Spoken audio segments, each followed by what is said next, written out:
Look at your last grocery receipt. The most expensive thing on it was probably the meat. You paid $8, $9, sometimes $12 a pound for protein.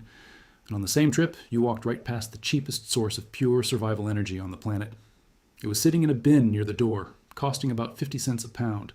The plant that, acre for acre, grows more food energy than a field of cattle ever could. You have probably grown it by accident. You have definitely thrown it away. Almost nobody told you that a small corner of your backyard planted with it could outproduce a small herd. This is not a trick. It is arithmetic. The people who profit from your grocery bill would rather you never run. Welcome to the Survival Research. If you're not subscribed yet, hit subscribe and the bell. This is where we dig up what the food system buried. Now, let me show you the number that started this. An acre of beef cattle raised on pasture returns a few 100,000 food calories in a year. That is the honest figure. Cattle are walking calorie furnaces. They burn roughly 10 calories of feed to give you back 1 calorie of meat. Now take that same acre and plant the humble sweet potato. According to the Food and Agriculture Organization of the United Nations, the sweet potato tops the global list for energy per unit of land. We are talking tens of millions of food calories from a single acre in one season. The white potato is right behind it, capable of returning over 17 million calories from 1 acre under good conditions.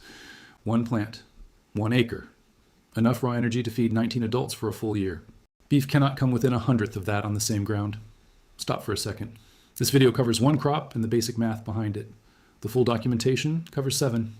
The 3 highest calorie crops you can grow in a backyard, ranked by energy per square foot. The exact spacing and soil prep that took an English grower to triple harvests on 1 plot, and the storage method that keeps a tuber edible through an entire winter without a freezer. It is all in the suppressed file, step by step. Scan the QR code on your screen or hit the first link in the description and get it now. Let me keep going. Still watching? Then you already understand more about real food security than most people ever will. The crop that could carry your family through a hard winter is the one the system spends the least to support. Subscribe and share this with someone who still thinks survival food has to come in a can. It is all in the file the food industry would rather you never open. Link in the description. Now stay with me, because here is where it gets uncomfortable. Now I have to be precise, because precision is what they count on you skipping. Pound for pound. On your plate, beef carries more calories than a sweet potato. 100 grams of beef is around 277 calories. 100 grams of sweet potato is around 86. So how can the potato win? Because the question that matters for survival is not what is denser in your hand. It is what the land gives back. A cow needs acres of grass and a year of life to put that beef on your plate. A potato bed, the size of a parking space, fills with food in 90 days. The cow loses 90% of its feed energy just staying alive and warm. The potato loses almost nothing. It takes sunlight, water, and dirt, and stacks pure carbohydrate underground where frost cannot reach it. Let me name the villain, because it is not a shadowy cabal. It is a spreadsheet. Since the 1930s, the federal government has poured the bulk of its farm support into 5 crops: corn, soybeans, wheat, cotton, and rice. In a single recent year, corn alone took over $3 billion in subsidies. Soybeans took nearly $2 billion more. Together, those 2 crops swallowed almost half of all federal farm support. And the sweet potato, the white potato, the bean, they get almost none of it. Fruits and vegetables are what economists politely call specialty crops. Translation: you are on your own. This is not a conspiracy against the potato. It is something colder. It is a system that rewards crops that can be stored, shipped, and turned into cattle feed, corn syrup, and ethanol. The crops that feed industry, not the crops that feed a family off 1 acre. So the supermarket fills with cheap processed calories built on subsidized corn. And the most efficient survival food on Earth sits in a 50-cent bin unadvertised.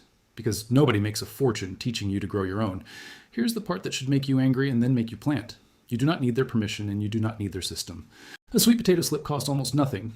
You can grow one from a tuber sprouting on your own counter. Drop the vines in loose soil after the last frost, keep them watered, and walk away. 90 to 120 days later, you dig up more calories per square foot than almost anything else you could have planted. No license, no subsidy, no supplier who can cut you off. In the right climate and a long season, you can pull 2 or even 3 harvests from the same ground. Now let me be honest about the limits, because anyone who is not is selling you something. The potato wins on energy. It does not win on protein. 100 grams of beef gives you around 25 grams of protein. A sweet potato gives you under 2. You cannot live on tubers alone and stay strong.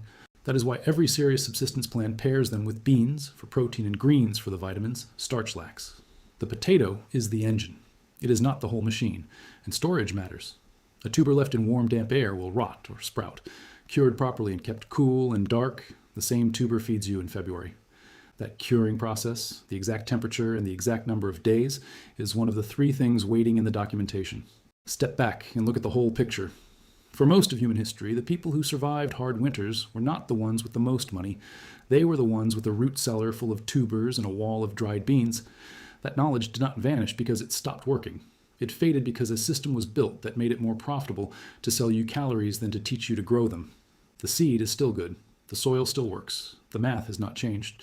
A single corner of your yard, planted with the right crop, can return more pure food energy than an acre of the most expensive protein in the store.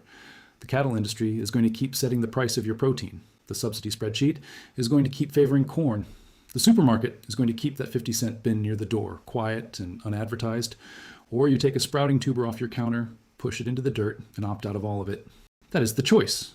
The information was always there. The land never forgot how to feed you. They just made sure you would buy it back one receipt at a time.